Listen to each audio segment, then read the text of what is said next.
కోదండరామస్వామి దేవస్థానానికి ధాన్యం అందజేసిన రంగయ్య అప్పాలావుపేట గ్రామ రైతులు.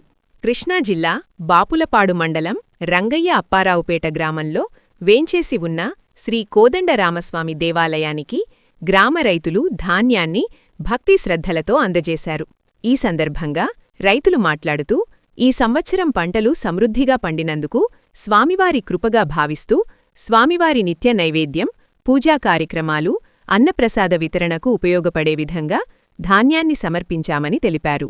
ఈ కార్యక్రమంలో శ్రీ కోదండరామస్వామి ఆలయ అభివృద్ధి కమిటీ కోశాధికారి పరుచూరి సుకన్య మాట్లాడుతూ, వక్కలగడ్డ చంద్రశేఖరరావు, పరుచూరి ప్రసాద్, నల్లిబోయిన రాఘవులు, నల్లిబోయిన వెంకట సాంబశివరావు, నల్లిబోయిన శ్రీనివాసరావు, నల్లిబోయిన లక్ష్మణస్వామి, కాట్రగడ్డ లక్ష్మీనారాయణ, నగుళ్ల వీరబాబు, కొల్లి శంకర్రావు, మామిడాల సుబ్బారావు తదితర రైతులు ధాన్యం అందజేశారని తెలిపారు. స్వామివారి నిత్య నైవేద్యం, పూజా కార్యక్రమాలు, అన్నిప్రసాద వితరణకు ఈ ధాన్యాన్ని వినియోగిస్తామని ఆమె తెలిపారు. గ్రామ రైతుల సేవాభావాన్ని ఆలయ కమిటీ సభ్యులు అభినందించారు.